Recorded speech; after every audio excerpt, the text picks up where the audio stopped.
Oke, bismillahirrahmanirrahim. Assalamualaikum warahmatullahi wabarakatuh. Kembali lagi dengan saya di mata kuliah Dasar Industri 4.0. Dan di pertemuan pertama ini kita akan sedikit membahas terkait dengan konsep dasar Industri 4.0. Bagaimana sih Industri 4.0 ini bisa terbentuk, terus yang 1, 2, 3 kemana, kok tiba-tiba bisa langsung muncul Industri 4.0, bagaimana sejarah terbentuknya, kejadian apa yang menandai terbentuknya Industri 4.0 ini, dan sebagainya. Nanti akan kita bahas secara ringkas di pertemuan hari ini. Untuk target pembelajaran, diharapkan mahasiswa setelah perkuliahan hari ini dapat menjelaskan terkait dengan dasar Industri 4.0, konsep dasar analisis data, dan pentingnya analisis data dalam industri, serta nanti juga akan kita bahas terkait dengan teknologi-teknologi yang mendukung perkembangan Industri 4.0 di dunia industri. Saya akan beri waktu 30 detik. Apa yang Anda pikirkan ketika mendengarkan kata Industri 4.0? Atau pertanyaan kedua, apakah pernah menggunakan Excel atau Google Sheets atau software spreadsheet lainnya untuk mengolah data sebelum ini? Silakan direnungkan atau dijawab dalam hati, nanti akan kita diskusikan.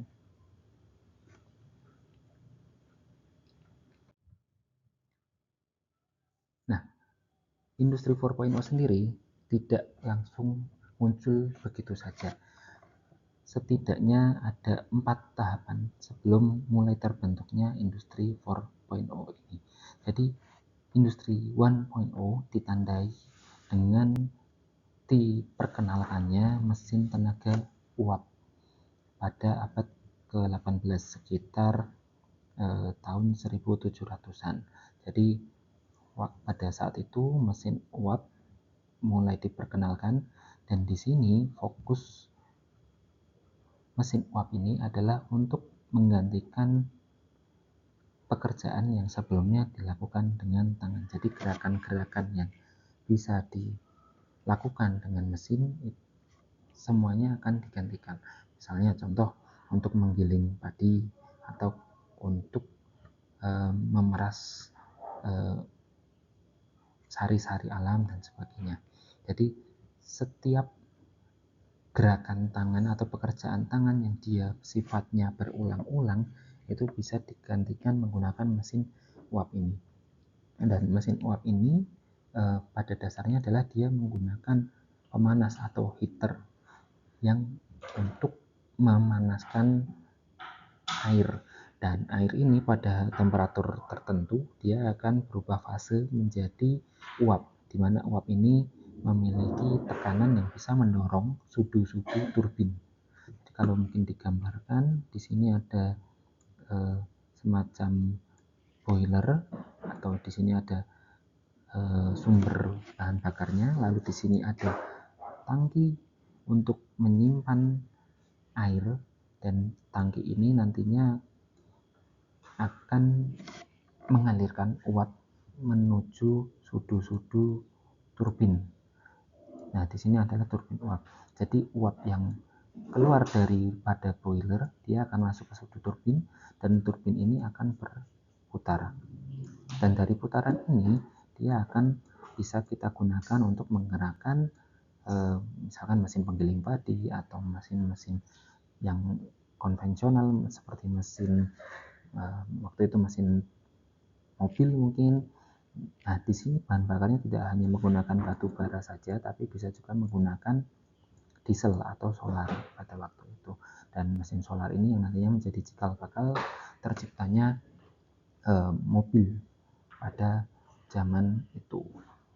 Jadi mesin uap kurang lebih diagramnya seperti ini. Di sini ada air yang nanti akan diubah menjadi uap untuk menggerakkan sudu-sudu turbin, bilah turbin. Itu Industri 1.0. Dan mesin uap ini sendiri ditemukan oleh James Watt.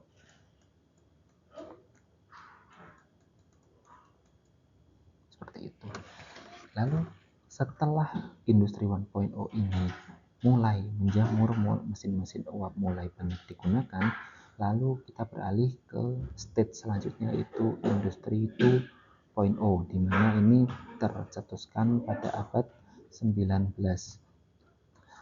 Di abad 19 ini ditandai dengan munculnya penggunaan energi listrik, dan listrik ini ditemukan oleh Nikola Tesla, dipopulerkan kalau mungkin kita tahunya Edison. Nah, tapi yang lebih banyak berkontribusi dalam penemuan ini adalah Nikola Tesla yang mempopulerkan penggunaan energi listrik sebagai pengganti dari mesin tenaga uap. Penggunaan mesin produksi massal dan lini produksi ini kebanyakan menggunakan mesin-mesin produksi yang menggunakan energi listrik. Jadi meskipun listrik ini dihasilkan dari mesin uap juga, karena kalau kita lihat mesin uap ini disambungkan dengan sebuah generator yang dimana nanti menghasilkan listrik, tapi tetap kita harus beralih di stage industri 2.0 ini. Peralihan mulai sangat terasa. Yang awalnya mesin uap ini menjamur di mana-mana, ketika energi listrik ditemukan maka mulai ditinggalkan. Meskipun dalam menyediakan atau mengenerate listrik ini sendiri masih menggunakan mesin uap. Lalu hari ini kita juga masih melihat pembangkit listrik tenaga uap, juga pembangkit listrik tenaga diesel yang masih menggunakan konsep yang sama. Bahkan mesin tenaga nuklir pun juga menggunakan konsep mesin yang sama, masih menggunakan pemanasan uap, uapnya digunakan untuk memutar sudu-sudu turbin, seperti itu. Dan di abad ke-19 ini juga diperkenalkan pula lini produksi, di mana lini produksi ini dipopulerkan oleh Henry Ford. Beliau adalah orang yang mendirikan Ford Motor Company. Kalau mungkin teman-teman tahu ya, mobil Ford mungkin sekarang udah tidak ada lagi factory-nya di Indonesia, tapi masih cukup populer di Amerika. Mobil-mobil Ford ini sudah mulai dibuat atau diproduksi di abad ke-19.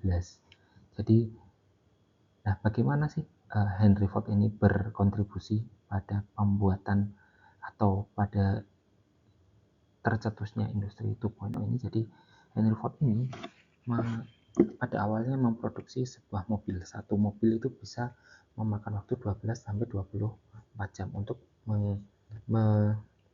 memproduksi satu buah mobil.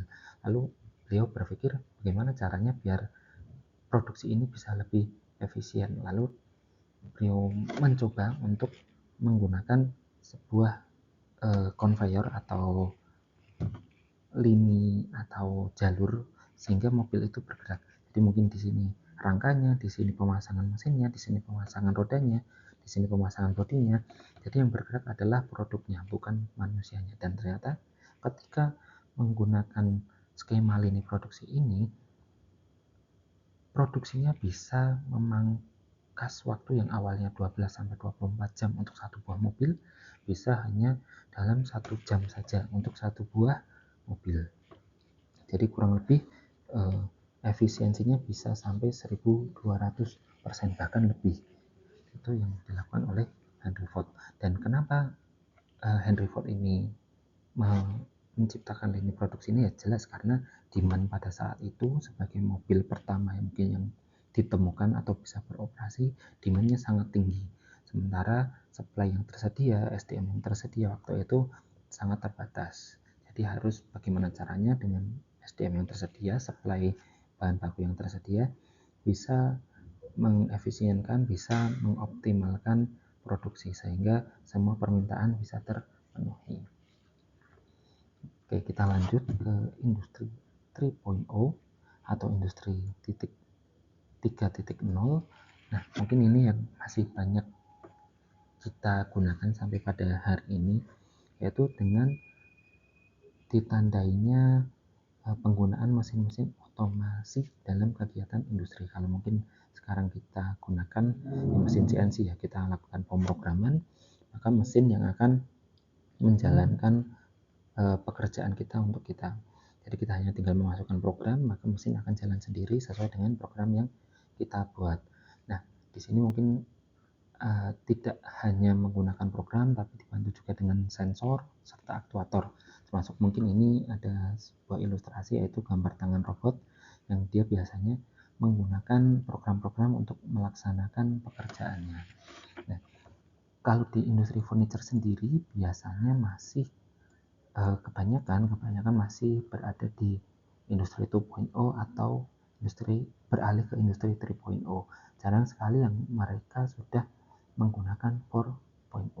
Kalau kita lihat di workshop Politeknik sendiri juga banyakkan mesinnya masih menggunakan mesin konvensional, masih juga kita ajarkan penggunaan alat-alat tangan, dan 1-2 masih menggunakan mesin CNC, di mana mesin CNC ini masih termasuk ke dalam stage atau tahap industri 3.0.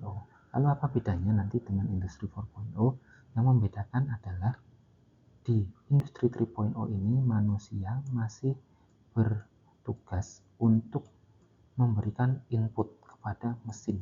Jadi mesin tidak akan berjalan ketika manusia tidak memberikan input. Jadi harus tetap, meskipun otomatis, tetap membutuhkan operator untuk mengoperasikan mesin-mesin yang ada di industri 3.0 itu sendiri. Lalu bedanya apa dengan industri 4.0? Nah, industri 4.0 ini sendiri dia sudah bisa berdikari atau bisa berjalan tanpa adanya campur tangan manusia yang terlalu banyak.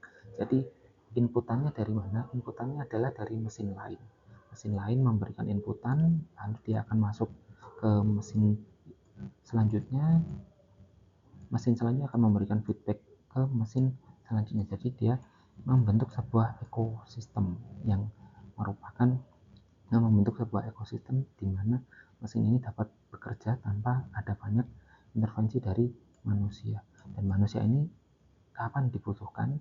Manusia akan dibutuhkan ketika ada trouble, jadi hanya sebagai troubleshooter saja, atau antisipasi apabila terjadi kendala pada mesin permesinan yang menerapkan teknologi 4.0 ini. Dan di sini masih jarang sekali kita temui di industri furniture yang sudah menggunakan industri 4.0 ini. Baik, selanjutnya ini sedikit recap dari masing-masing tahapan industri 1.0. Revolusi dimulai dengan ditemukannya mesin uap, tadi kita bahas oleh James Watt. Pabrik pertama mulai bermunculan dan produksi tidak lagi mengandalkan tenaga manusia sepenuhnya. Jadi pekerjaan-pekerjaan manual yang biasanya dikerjakan oleh manusia mulai digantikan oleh mesin. Ini mulai dilakukan pada abad 1700 atau tahun 1700-an. Jadi sekitar 300 tahun lalu manusia sudah mulai mengkonversi pekerjaan atau produksi menggunakan mesin.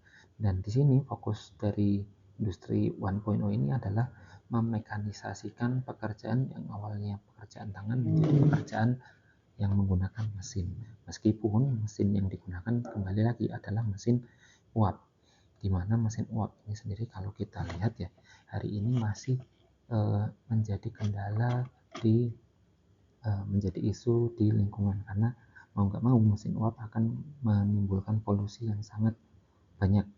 Contoh saja kita lihat motor atau mobil kita, kendaraan-kendaraan umum yang biasa digunakan sebagai alat transportasi, mereka rata-rata menggunakan mesin pembakaran dalam, dan pasti akan mengeluarkan polusi, dan itu tidak bisa dihindarkan karena ada perubahan energi, pasti akan ada energi-energi yang tidak bisa dimanfaatkan atau dibuang. Dan namun kenapa mesin uap ini masih kita gunakan sampai hari ini? Karena memang mesin uap ini masih satu-satunya cara yang efektif untuk kita mengenerate energi listrik. Mungkin bisa dilihat kalau pembangkit listrik lain misalkan pembangkit listrik tenaga surya atau pembangkit listrik tenaga air, hidro dan sebagainya, dia memang tidak mengeluarkan polusi. Dia bisa memanfaatkan energi yang tersedia dari alam dengan bersih, dengan efisiensi mungkin tidak terlalu baik, tapi karena sumber daya yang dibutuhkan adalah nol, jadi tidak terlalu masalah untuk menggunakan energi-energi misalkan energi hidrodam atau energi kincir angin, energi angin, atau energi panel surya. Namun ternyata penggunaan itu ketika digabungkan menjadi satu, jumlahnya tidak lebih banyak daripada ketika kita menggunakan pembangkit listrik tenaga diesel atau pembangkit listrik tenaga uap ini tadi. Jadi masih memang kita belum bisa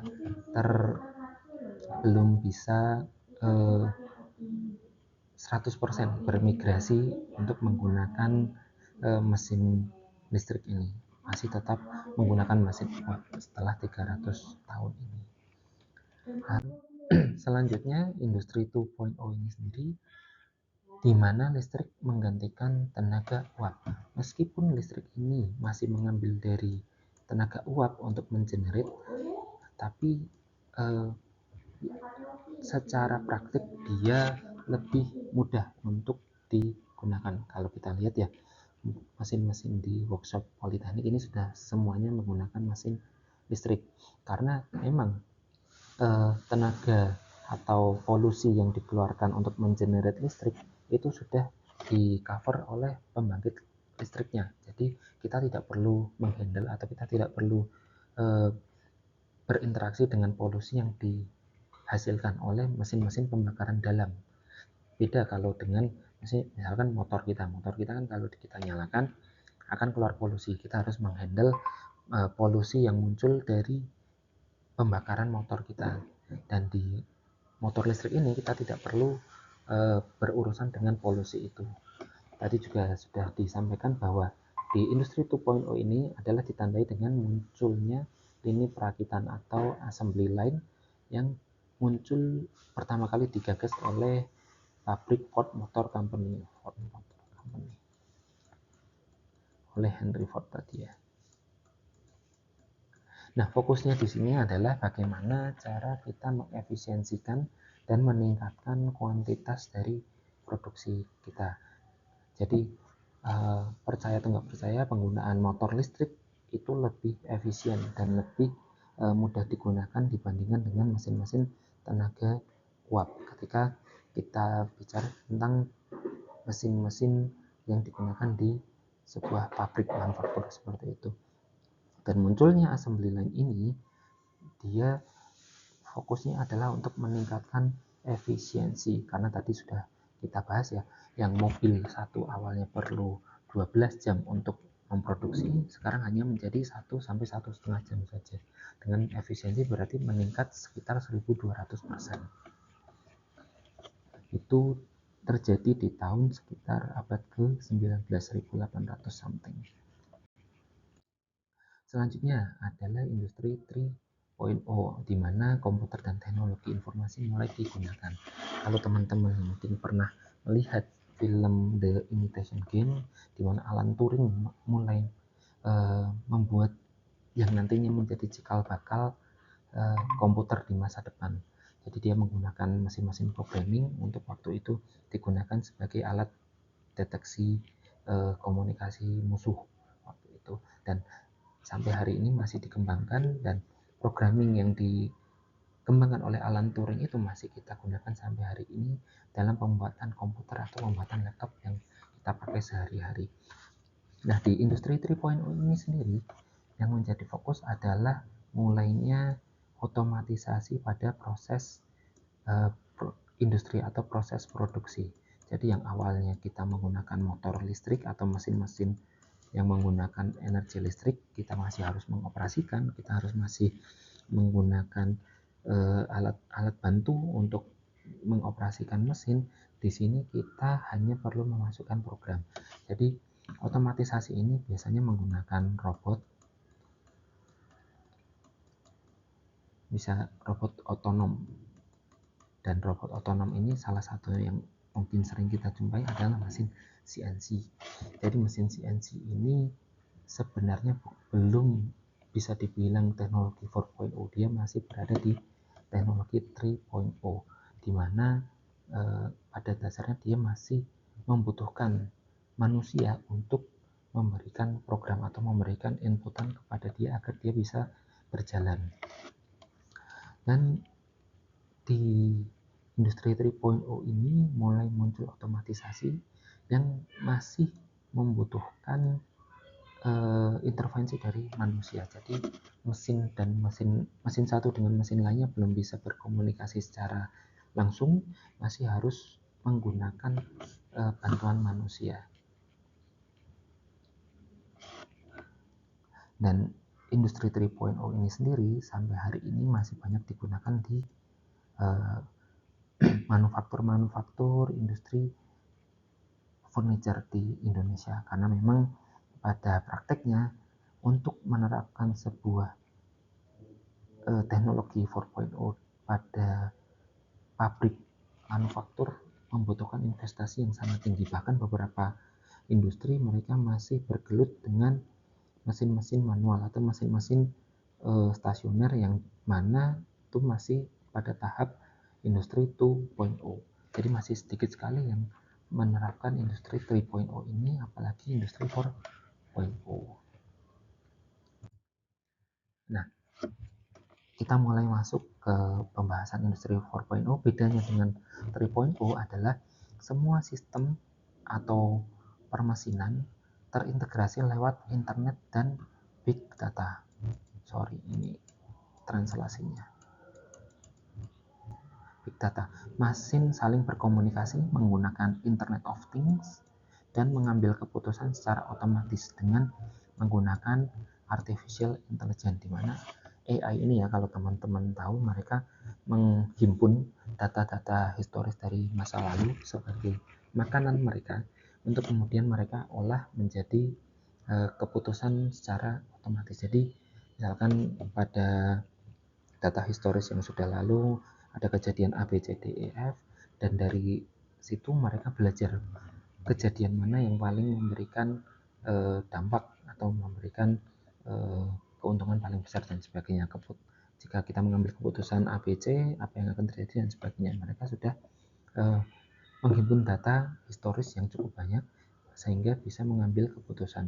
Jadi kalau kita mungkin sebagai manusia sering lupa keputusan apa yang kita ambil di masa lalu, dan AI ini bisa menjadi jawaban bahwasanya mereka bisa menghimpun data-data historis untuk mengambil keputusan sehingga di masa depan bisa kita mengambil keputusan yang lebih baik, seperti itu.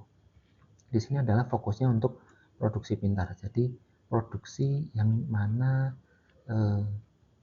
sesuai dengan permintaan saja, tidak ada namanya kekurangan produksi, apalagi berlebihan produksi. Jadi produksi pintar ini pada dasarnya adalah apa yang diproduksi sesuai dengan apa yang diminta, seperti itu. Itu untuk industri 4.0. Jadi untuk pengertiannya sendiri ya, industri 4.0 industri cerdas yang memanfaatkan hasil konvergensi teknologi informasi dan juga teknologi operasional untuk mendapatkan data yang real time. Integrasi secara vertikal dan horizontal dari keseluruhan aspek produksi meliputi sepanjang daur kehidupan produk dan rantai nilai. Jadi integrasi secara vertikal dan horizontal nanti akan kita jelaskan, di mana dia juga cukup menopang penerapan industri 4.0 ini. Dan juga dia memanfaatkan jaringan Internet of Things dan juga Internet of Service serta cloud computing dan juga analisis big data. Jadi kurang lebih ada 9 teknologi yang digunakan sebagai penyokong atau pendukung dari berkembangnya industri 4.0 ini. Dan jelas tujuannya apa? Yang jelas tujuannya adalah untuk meningkatkan efisiensi produksi, juga untuk meningkatkan daya saing. Karena apa? Karena pasti ketika kita lebih mengefisienkan suatu proses produksi, lebih cepat kita untuk menerima uang atau menerima profit seperti itu.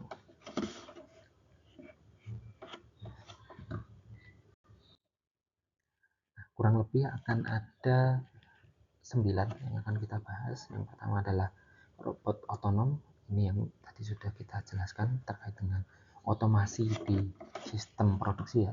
Lalu ada simulasi, sistem integrasi horizontal dan vertikal, lalu Internet of Things atau internet untuk segala bidang, cyber security, cloud computing, serta additive manufacturing atau di sini kita sering sebutkan dengan 3D printing.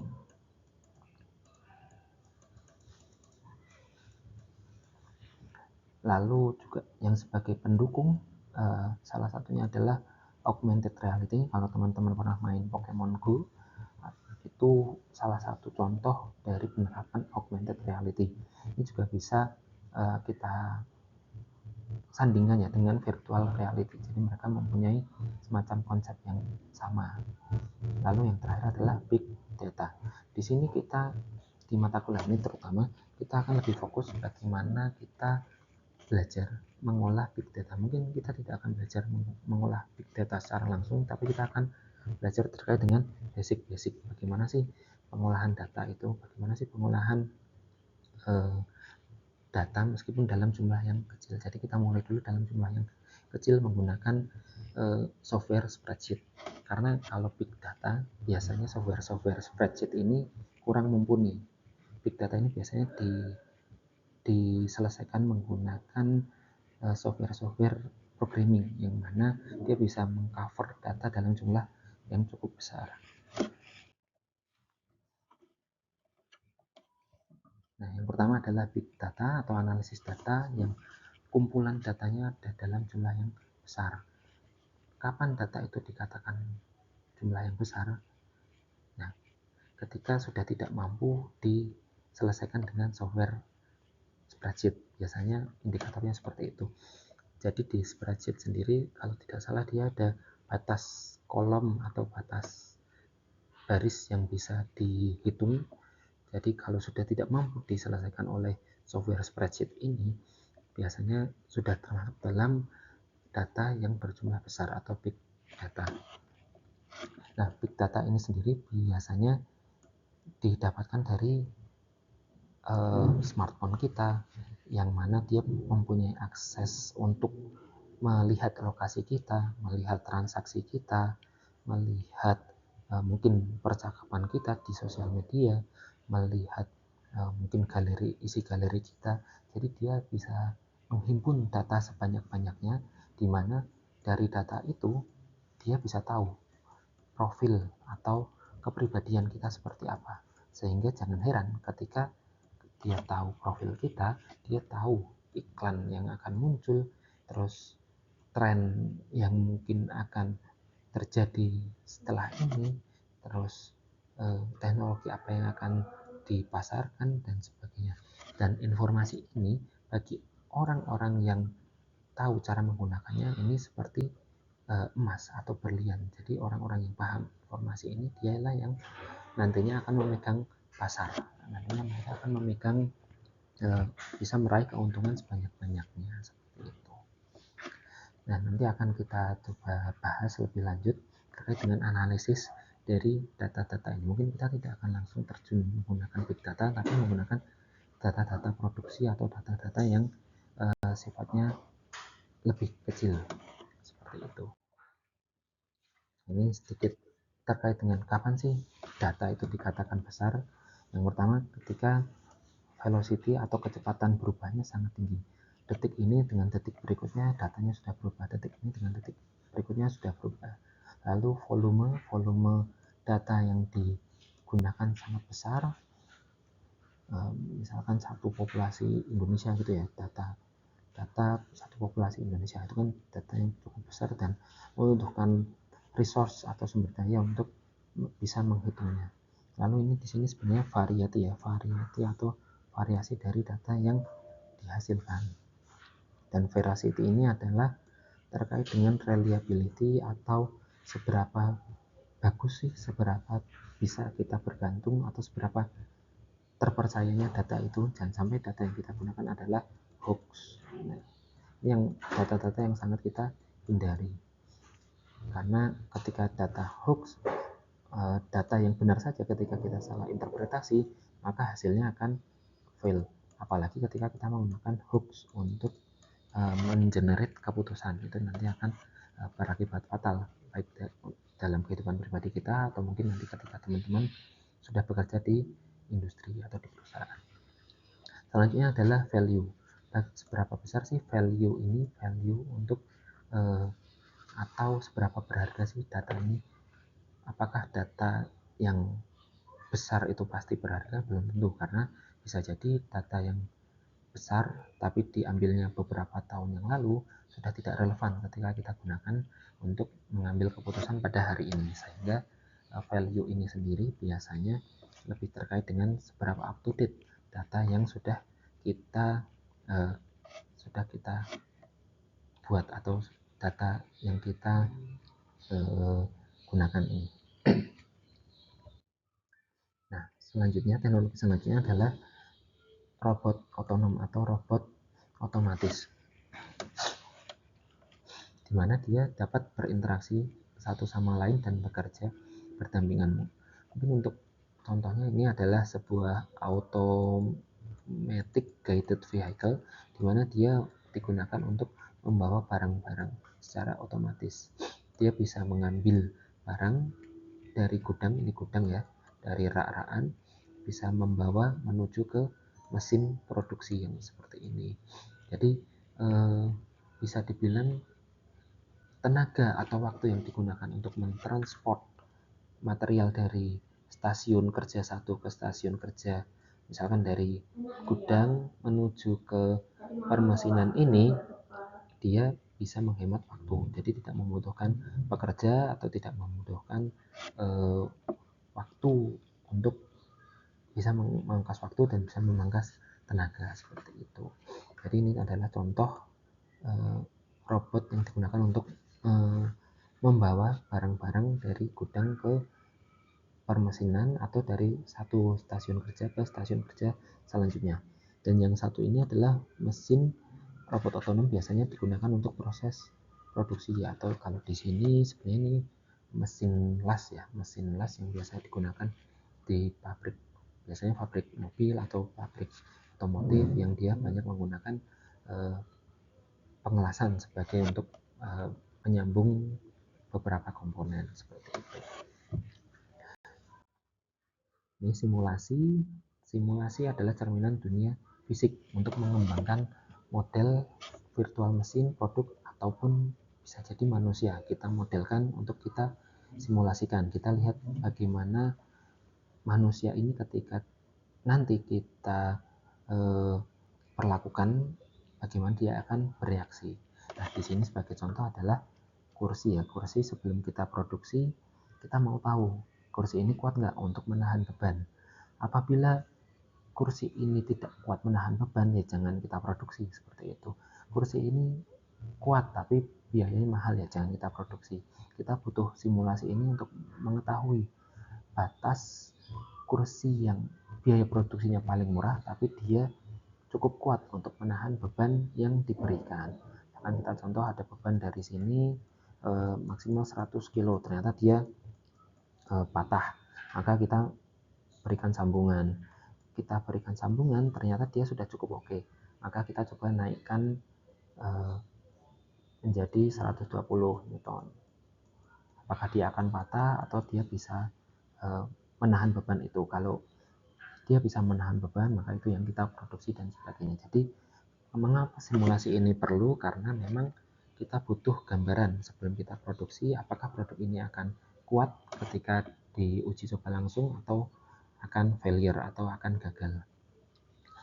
Dan mungkin simulasi ini sayangnya tidak terlalu bisa kita andalkan khususnya untuk produk-produk furniture ya, karena kalau yang saya lihat material kayu, material rotan, material pendukung furniture ini rata-rata bersifat organik. Jadi propertinya kadang suka berubah-ubah. Kita mungkin punya kayu jati dari pohon yang sama, jenis spesies yang sama, dari yang dekat dengan akar dengan dekat dengan ujung, mereka bisa jadi memiliki properties yang berbeda.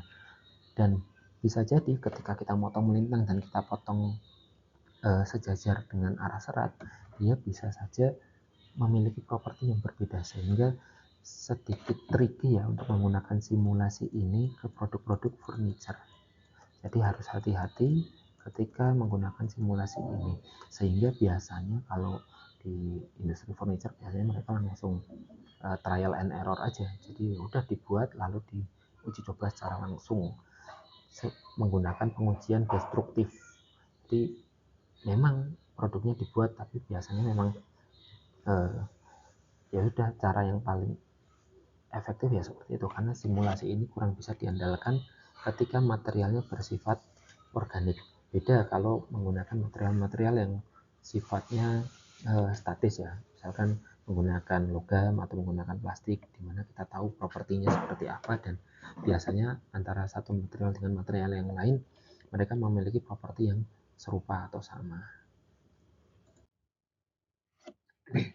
Nah, selanjutnya adalah integrasi horizontal atau vertikal. Integrasi horizontal atau vertikal. Misal, horizontal adalah akuisisi bisnis yang beroperasi pada tingkat rantai nilai yang sama dalam industri yang serupa atau berbeda. Integrasi vertikal di mana perusahaan berekspansi ke aktivitas hulu atau hilir yang berada pada tahap produksi yang berbeda. Sebagai contoh, misalkan teman-teman punya ini kita jadikan sebagai pivot, punya industri ayam geprek. Bagaimana cara berkembangnya? Berkembangnya bisa mulai dengan mengakuisisi kompetitor. Misalkan di sini ada produsen ayam bakar, di sini ada produsen ayam suwir, di sini ada produsen ayam panggang. Itu kita akuisisi menjadi sebuah restoran baru, sehingga nanti restoran punya teman-teman bisa menyediakan berbagai macam menu, sehingga orang lebih trust, lebih bisa memiliki variasi. Jadi mulai dari ayam geprek, ayam bakar, segala macam olahan ayam teman-teman bisa menyediakan. Lalu yang vertikal itu seperti apa? Yang vertikal adalah ketika ayam ini mulai dari hulu sampai ke hilirnya kita sudah bisa menguasai, maksudnya hulu sebuah ayam, misalkan dari kandang lalu ke peternak, lalu ke pemotongan, lalu sampailah ke industri kita. Baru setelah itu turun lagi ke misalkan limbah-limbah yang dikeluarkan oleh industri kita. Jadi semua kita akuisisi. Tujuannya untuk apa? Tujuannya biasanya untuk mengefisienkan atau lebih memudahkan dalam koordinasi. Jadi ketika kita bergantung pada orang lain, misalkan dari kandang ini kita serahkan ke pihak ketiga gitu ya, kadang kita kurang bisa memonitor kualitasnya, kurang bisa memonitor tenggat waktunya. Jadi bisa jadi mereka seenaknya. Jadi, kalau supply ayamnya terganggu, maka di sini produksinya kita akan terganggu juga. Maka dari itu kita coba akuisisi dari kandang, dari peternak, dari pemotongan, itu kita akuisisi sehingga supply untuk produksi ayam kita bisa lebih terjamin, seperti itu. Ini mungkin sedikit saja terkait dengan Internet of Things, di mana suatu objek memiliki kemampuan untuk mentransfer data melalui jaringan tanpa memerlukan interaksi manusia ke manusia. Konsep di mana suatu objek memiliki kemampuan untuk mentransfer data melalui jaringan tanpa memerlukan interaksi. Bisa manusia ke manusia atau manusia ke komputer. Yang contoh yang paling mudah adalah smartphone kita ya. Smartphone kita tanpa kita suruh untuk mengirimkan data ke Google atau ke server, dia sudah melakukannya sendiri. Jadi kita tidak perlu menyuruh, dia sudah bisa melakukan sendiri. Contoh yang paling sederhana adalah ketika menggunakan fitur location, kita mengaktifkan fitur lokasi, secara otomatis smartphone kita akan mengirim ke jaringan awan atau ke cloud computing kita sekarang ada di mana.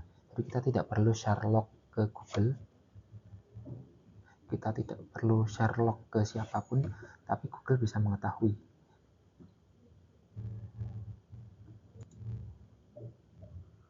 Tapi Google bisa mengetahui di mana posisi kita, dan itu adalah salah satu contoh Internet of Things. Sebenarnya contohnya ada banyak sekali, bisa interaksi manusia ke manusia atau manusia ke komputer, bahkan komputer ke komputer pun juga bisa berinteraksi satu sama lain. Dan ini yang mungkin nanti kalau di film-film menjadi cikal bakal pembasmian manusia gitu ya, kayak di film Terminator itu kan, komputer sama komputer, mesin sama mesin saling berkomunikasi, mereka berencana untuk memusnahkan manusia kayak gitu. Ini cloud computing ya, yes. Kayak sebagai contoh mudahnya adalah Google Drive. Jadi kita tidak secara fisik menyimpan file itu dalam komputer kita, tidak secara fisik menyimpan dalam handphone kita, tapi kita menyimpannya dalam komputasi awan. Jadi semacam semacam ada ruang penyimpanan yang tidak terlihat, tapi kita bisa mengakses file-file kita yang kita upload ke cloud computing ini. Namun di sini kita biasanya diharuskan untuk memiliki jaringan internet. Jadi apa keuntungannya? Cloud computing ini jelas kita bisa mengakses dari manapun, tidak perlu menggunakan handphone kita, tidak perlu menggunakan laptop kita untuk menyimpan file yang ukurannya kadang sangat besar ya. Jadi kita bisa menyimpannya di cloud computing, kita bisa mengakses dari manapun, bahkan kita bisa share ke teman-teman kita sehingga mereka juga bisa mengakses file yang sama dengan kita. Seperti itu. Lalu selanjutnya, teknologi selanjutnya adalah additive manufacturing. Di sini adalah semacam membuat prototipe ya, biasanya 3D printing. 3D print ini digunakan untuk membuat prototipe menggunakan material-material yang biasanya basisnya adalah plastik. Jadi plastik yang bentuknya cair itu diinjekkan atau disuntikkan sesuai dengan program membentuk sesuai dengan produk yang kita inginkan. Dan nantinya plastik cair ini lama-lama akan mengering dan membuat persis serupa dengan produk yang kita inginkan, seperti itu. Dan karena sifatnya prototipe, ini mungkin kurang bisa dijadikan produk akhir, tapi cukup bisa untuk memberikan gambaran seperti apa sih produknya ketika nanti akan kita produksi secara massal, seperti itu. Ini augmented reality, kalau teman-teman pernah main Pokemon Go, jadi seolah-olah menggunakan HP kita itu bisa memunculkan realitas yang ada di smartphone. Jadi ya hampir sama dengan virtual reality, bedanya yang satu menggunakan kacamata virtual reality, yang satu menggunakan handphone ya, seperti itu. Jadi intinya adalah mengubah konten digital, mentransferkan konten digital ke kehidupan nyata. Ini mungkin contohnya sama dengan gambar-gambar hologram seperti itu ya.